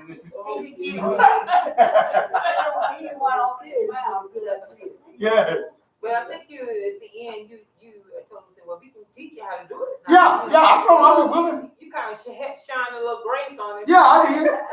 I got a little favor that he was mad at the other because the other ones, the Rabbi Divine was leading the function and all that. See, that's why we call. See, that's why we call on the folks that we know to not do something. Y'all don't stop. Y'all don't know how to do nothing. So you know what I'm saying? God, he gonna speak his behalf. Yeah, you know that was telling them all that. Yeah. Rabbi Ben Hazel, he told me too. He said, that's why I called on him. You know? Because I know he know what he's doing. Actually, see, I don't know nothing about what y'all doing. So I told him, I came when I told him, I said, hey, I'll show you how to do that. I'll teach you how to do that if you really want to do that. I said, but you got to learn how to. You got somebody got. So here, how old he was? 12 years old. Mm-hmm. This joker didn't know what's going on. Read on, let's see what happened. Okay. You read on to the 6th verse. Okay. 12 years old when he began to reign, and he ruled for 55 years in Jerusalem. 55 years. Mm-hmm. His mother's name was Hazabeth. He did evil from Adonai's perspective, following the disgusting practices of the nations whom Adonai had expelled ahead of the people of Israel. Now that was some. Let's see, that was almost that was over 1,000 years. So see, time don't mean nothing to God. God done warned them 1,000 years earlier. What I just read here in Deuteronomy. Yeah. When you get in the land, don't pick up their practices. Don't do those things there. This joker here got that. Hey, that was back then, back old time and everything. That hey, that was back for them and everything. We modern now. We up here. That don't mean for us to do not to do that and everything. So they jumped up and started picking up that stuff. That was only one day with God in God's day, but that was 1,000 years for us. So they think that after 1,000 years that it's all right now to do it. Nah. If God said it's bad, I don't care how long it's been. Mm-hmm. Why? Because time, understand, time don't mean that much to him. Just like God told those people, never touch that ark. Yeah. Mm-hmm. Now, forefathers, when they was in the wilderness and everything, when they were dealing with it, they had just made it, they were five. He had read the book on how to carry the ark. He wasn't a Levite. Yeah. He was. But see, he thought he was doing something good. Well, See, this is the point I want you to get and understand. And this is the scary thing that got me too. I said, surely God, look like God should have made an exemption because his intent was good. Wasn't it a good intent? Yeah. Y'all remember the story, right? Yeah. It wasn't where he just deliberately on that touching the sky. well, He had a good intent. He had a good thing in mind. In his heart and everything. He didn't want to see that precious ark, which was called the glory of Israel. He didn't want to see it fall on the ground. And when he hit that hole and everything there, and it rocked and everything there, that's what he thought. And he went over there to do that. You should know they was carrying for a reason with them things. I know what they wasn't carrying like that for nothing. And therefore, that's what Paul was talking about. That's what Paul was talking about. It's a terrible thing to fall in the hands of the living God. If you don't know him and everything, you better find out about him. Good intent that he had and everything there, but it was wrong intent. It might have been a good intent, but it was the wrong intent. It was against his word. That's it. That's it. Don't touch that. That's it. Right. I didn't say you could touch it on too. Right? Right. The mother boy stole it, but they brought it back. Yeah, oh, man. That's what it is. Without touch. Woo! Good Philistines, boy. Hey. They had rough about that thing. They brought that back in. And that's what I'm saying. Sometimes you think you want something to that. Hey, thank you. Yeah, Israel have all this victories. They done whooped our heads down and everything with that ark and everything. Every time they go out there with that ark, boy, they whoop us all down and whoop everybody in there. Hey, we need to get that. We need to go get that. Or we get that, then we're gonna be powerful.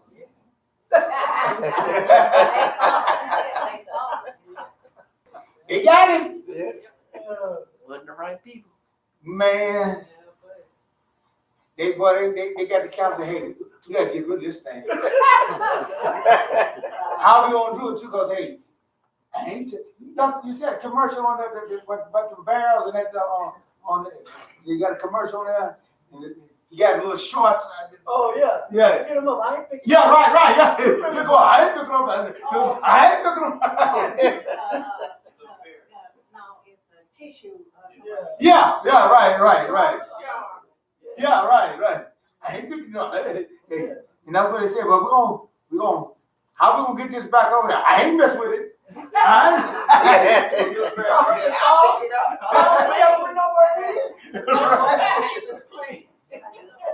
them and tell them you know where it is. Remember that? Right. You're gonna tie this on the mule and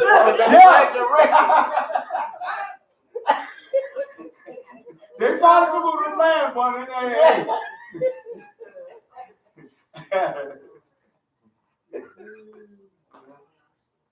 Let's go get us an Israeli donkey. You said it like this. Let him go home. Well, they didn't know anything about touching it, did they? Huh? They didn't know anything about touching it. They learned then. Balls broke out on them and all. Yeah, They didn't know about that. What it was, They probably didn't touch it. It was just in their presence, and that happened to them. Or they had one or two of them touching their feet. Yeah, probably a couple of them died. They probably didn't know why they was dying. No. And one thing I know I like about that story, every time they put that ark in their temple, they put the ark in their temple, and then God would be on his face. Sure would. Yeah. They get in the morning, they put the God up, and the next morning the God be on his face. Right. Yeah. that's a sign. That was so good. So, dear folks, don't try to imitate stuff and all those things that. You got to be 100% in. That's why you can't half step in doing this. Because it could be trouble to you.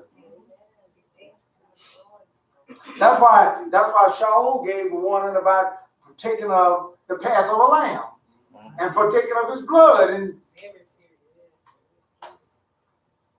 you just do it because you see somebody else doing everything. Wondering, hey, you drinking damnation to yourself. There's a warning there. So hey, you better be 100%. You better know what you're doing when you're dealing with the God of Israel. Hallelujah. Because if you don't, you can get yourself in trouble. And which Manasseh did get himself in trouble, big time. Then God come along, even after all those things there, and he gave all that warning. He said, you're still going to be in trouble, and you're going to need something else here. So we go back to Deuteronomy 18.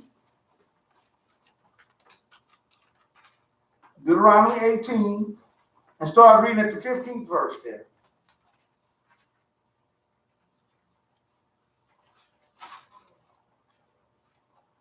And we're going to see Adonai will rise up for you a prophet like me from among yourselves, from your own kinsmen. You are to pay attention to him, just as when you were assembled at Horeb and requested Adonai your God. Don't let me hear the voice of Adonai, my God, anymore, or let me see this great fire ever again. If I do, I will die. Now God reminded me, and Moshe was telling them, they're going to send, you people ought to be able to learn a lesson. Y'all, like the Philistines, you holler about what you want. God deal with us all. He don't just deal with Moshe. We're all his people. True, that's the attitude that God really wanted.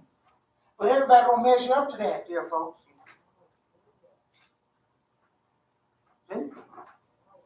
Therefore, they thought that they were just as high and mighty as Moshe was. And so God had to get their attention. Let me tell you something. All of y'all don't equal up to Moshe. Ooh, that was a blow. That was a blow. They didn't believe it though. Of course they didn't believe it. So y'all said, all right, I'm going to do something special for y'all that ain't never done before. So maybe y'all will believe. Maybe you believe. So God said, okay, I'm gonna come down and I'm gonna let you know. See, God knew how to take care of the very problem that they've been thinking. The very thing that they were blaming Moshe was for the fact that you don't want to come up with them laws. You don't one come up with these rules and regulations to govern over us. That's what they say. Who made you govern over us? Who made you? Moses just going up there on the mountain over there. He's just going up there and thinking of this stuff on his own. He's coming down here and putting it off on us and everything now. He lying. God ain't told him not to do all this. He didn't. That's what they said. Ain't nobody up there. Right. So y'all said, okay, I'm going to take care of that for you. I'm going to let y'all hear what he's hearing. I'm going to let y'all experience what he's experiencing. Sometimes God give us a little experience, sometimes that we give it right. And so God give us the experience, help us to be more sympathizing and help us be, sometimes it's kind of hard for us, But anyway, we couldn't even holler past that test. Ain't that something? God said, okay, I'm going to do this special for y'all. I'm doing this for y'all, so y'all will learn a lesson and that y'all believe Moshe, see, and it's going to be well with you because I done chose him and he's my choice. Now, here's what you need to do. God always, in his action with us, always requires something from us. God don't do everything for us. And it's still the same way today. He don't do everything for us. But Mashiach don't do everything for you. Give you opportunity. People got that wrong. I got Mashiach. No. We still have our part. Amen.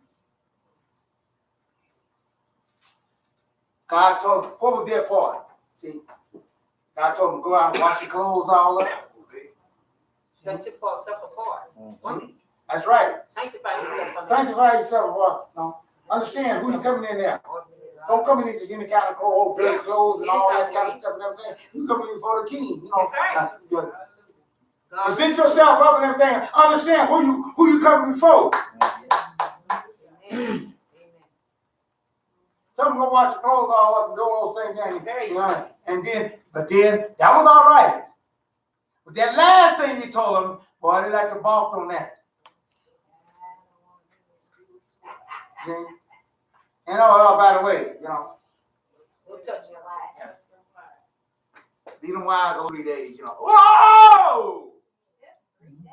So why y'all tell the men not to win?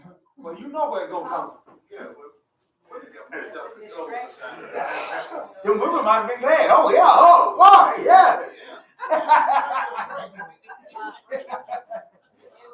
Ain't got to be bothered with him for 3 days. It would be a distraction for the man, if he didn't stay away from him. Well, it's because the point of it is that he put him in an unclean state. that's exactly right. That too. God said, no, stay away from him. No. Oh, and nobody gonna tell me, see that? Now, God didn't say that, tell Moshe. That's you coming up with that there. Now, why would Moshe want to make a law like that? He had a wife. Yeah. Why would Moshe want to do that? You just don't like him, Moshe. They almost balked on that there. But let me tell you something. And them ones that set up talking all that noise and everything, making all that noise and everything. When God started roaring out the voice, boy, they took off. First one to move. Yeah. They took off. And so he's reminding them, right here, he's reminding them of that incident. You're the one that asked for that. And not only that, but you made one of the biggest lies. You told one of the biggest lies that ever was told. Whatever you say, we Yeah. What lie was that? We're gonna do whatever you say. Yeah. Until you leave. Let that out. Until you leave, we're gonna do whatever you say. They said, oh no, we don't want to hear that voice no more. Oh no. Hey. We'll listen to you now, Moshe. We'll pay attention to you now. You was right, we was wrong, all men there. And it wasn't too long before after that meant they ready to kill him again. It's about just that quick. Just that quick. Sad to say this, dear folks, but I haven't seen no improvement on mankind yet.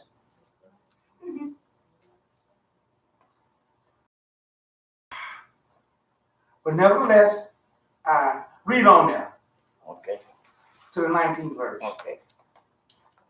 On that occasion, Adonai said to me, they are right in what they are saying. I will raise up from them a prophet like you from among their people. I will put my words in his mouth, and he will tell them everything I order him. Whosoever doesn't listen to my words, which he will speak in my name, will have no account for himself to me. All right. Now, did you get that? Mhm. That's what the Mashiach does for us. He gives us accountability with the Father. Understand that? Speak on our behalf. Behind. Yes.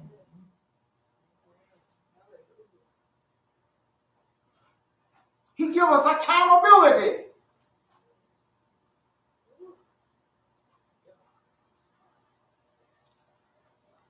But there's a requirement for us to do. And what requirement is that? To listen. To listen. Mhm. Yes. Good listening. To listen, to remember, and to do. There you go. That's the listen. Whatever he said. When the Mashiach came and they went on the Mount of Transfiguration, God reaffirmed that same thing again. Yeah. Show you where their mind was at. They wanted to build three. Mhm. They wanted to build 3 tabernacles. Mhm. That wasn't a bad idea. It just was the wrong idea. Mhm. Wasn't God, y'all's playing. Thank you. Their time has passed. Yeah. See, that was a good thing that they were doing everything. They would raise up tabernacles, they would raise up things or memorialize good people and everything. So when they saw those guys up there with him and everything there, they said, oh, well, yeah, you know, and that's what we need to, we'll build the tabernacle of Moshe, we'll build the tabernacle. Y'all said, no. I done told you long ago, and if you've been reading my scriptures and keeping my word, you would know that. Mhm.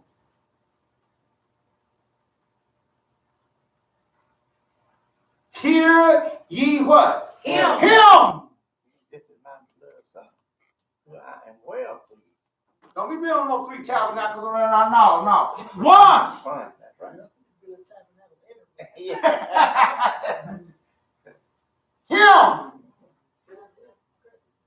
And that's why I hate, I feel sorry for those Israelites and those people that don't believe in no Moshiach at all. Oh, they don't Moshiach. They messed all up. Yeah.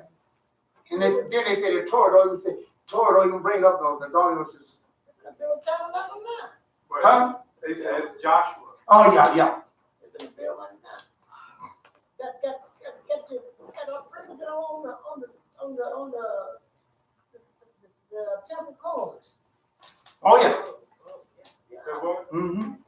Trump and Oh, yeah. Cyrus. Well, Trump already said he's the Messiah. Well, he on the court. Yeah, they got to come back. Yeah. Yeah, he said that he said he's the king. He said he's the king. Now let me get that straight. He said he's the king of Israel Mhm. and the second coming of God. Right, that's what he Who said. said that? Trump. That's what Trump said. Yeah, he tweeted that When? That must be recent. He ain't dead. last week, a couple weeks ago. Yeah. Oh, he might be dead now. Yeah. Also, they had a video of him saying that he's the chosen one.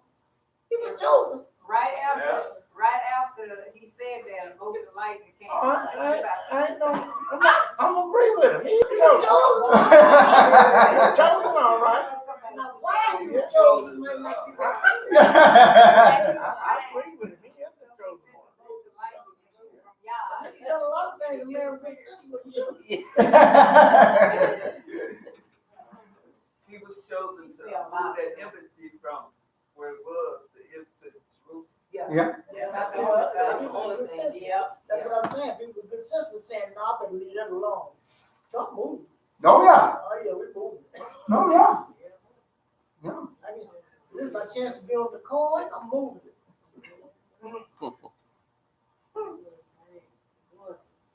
It does. Deuteronomy, the 20th chapter, and read 16 to the 18th verse. We're going to wrap it up for today.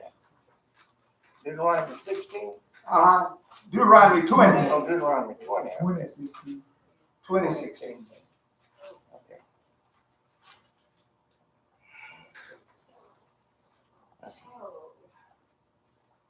As for the towns of these people, which Adonai your God is giving you as your inheritance, you are not to allow anything that breathes to live.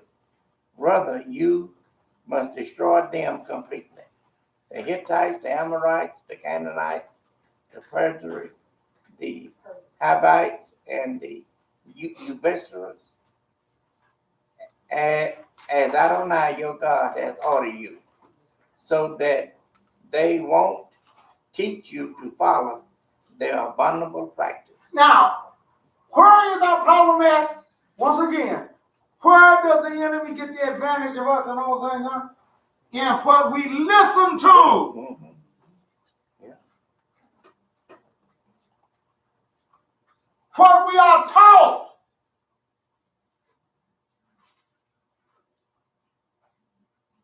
Eve would have been a whole lot better of it. She just left. Don't even listen to Satan.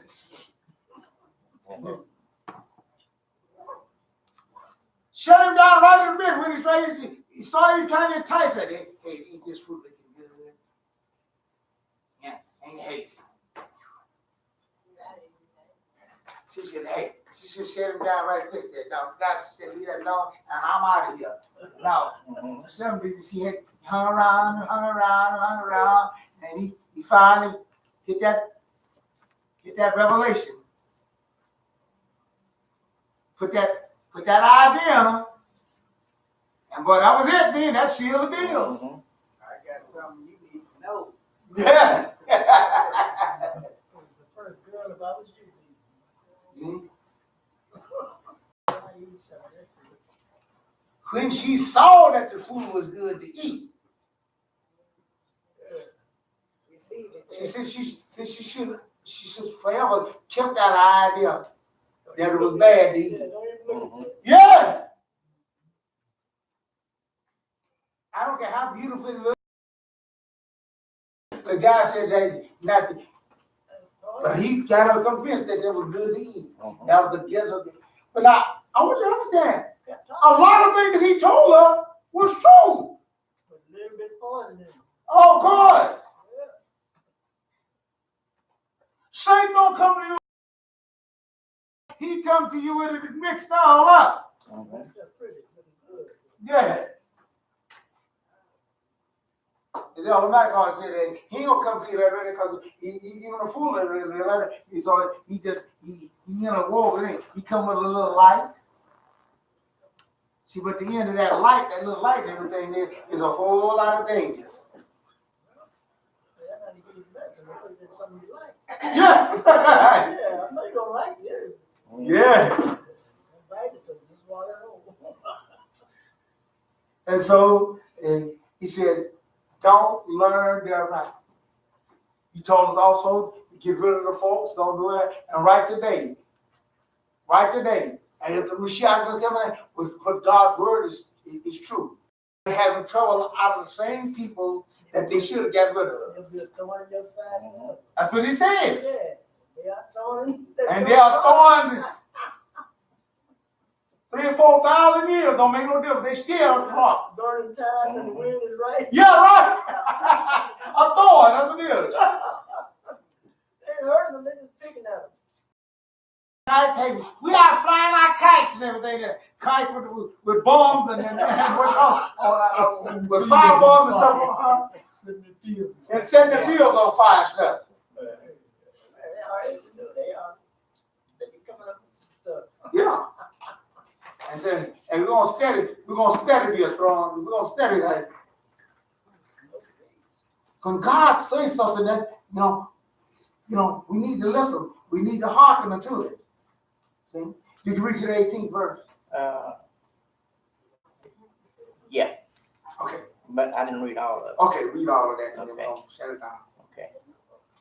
As Adonai your God hath ordered you, so that they won't teach you to follow a abominable practice, which they do for their gods, thus causing you to sin against Adonai your God. All right. Now, what did he cause us to do? Sin. Sin. Now, all these folks, that's the thing that I couldn't understand. I go to the Holy Church and all of that stuff there, man, and all this stuff there, man. They holler about how they got the Ruach Kodesh, they got the Spirit, the Holy Ghost, and all that stuff there. They speak in tongues and all that stuff there and everything there, and yet see they break the Sabbath. Oh, yeah. Oh, yeah. Keep Christmas, keep Easter, and do all this stuff. Now, how in the world they got all this stuff here, and they still doing the stuff that God says is an abomination to them that he hates and tell us not to practice? Something is wrong somewhere. That's what I told him. I said, something is wrong somewhere.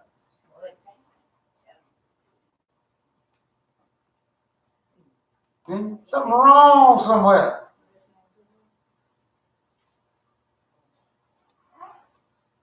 Dear folks, in closing for today, do not practice the way of the nations. Our children and all of that, they are following that. I've been trying to warn them year after year after year. Don't be doing that. And they can't wait to go out there and do it. Go out there, way out there and drop your pants. What you drop your pants for? Go out there and get the ears pierced, 2 or 3, not one hole, 2 or 3 holes in here. And so go out there and tattoo your body all up. I don't know about that tattoo. She told me that's painful. Yeah, that's what they tell me too. I couldn't be bothered. Now you piercing yours too. Piercing your ears is painful. But I ain't never thought about doing Guess it. what? Not as painful as tattoos, though. It's not. Oh, it's not. Huh? They did. But they say that tattoos are bad, yeah. But they do it, and then You got a hole in that tattoo. when they go do all that stuff, and when they come in and you just have to be talking, they don't want you to talk about it and all that. Hey, I'm not gonna streamline what I got to do. God says it's an abomination to do everything. He tells us not to do it. I done told you ahead of time. I done taught that to you ahead of time, and then I feel bad. Like, they're picking on me about it. You're the one that bought this on your own self. I seen a dude with a tattoo that got infected. It go bad. You did something wrong. I said, do not practice the ways of the nations. Their ways are abomination to Yah. And Yah is not going to tolerate these abominations forever. And if you get locked up in it, it means you're going to be terminated too. This is our Parashah for this week here. We ask that y'all will bless us and keep us on that end now. Remember the season that we're in. This is a time for us to check ourselves on those things, y'all. And as our oath is, how shall we sing the Lord's song in a strange land? If I forget the Jerusalem, let my right hand forget her kind. But I remember thee, let my tongue cleave to the roof of my mouth. If I prefer not Jerusalem above my chief joy. Psalm 137, verses 5 and 6. Shalom, shalom for now. And now turn to the Shema, close out the service for today. Shabbat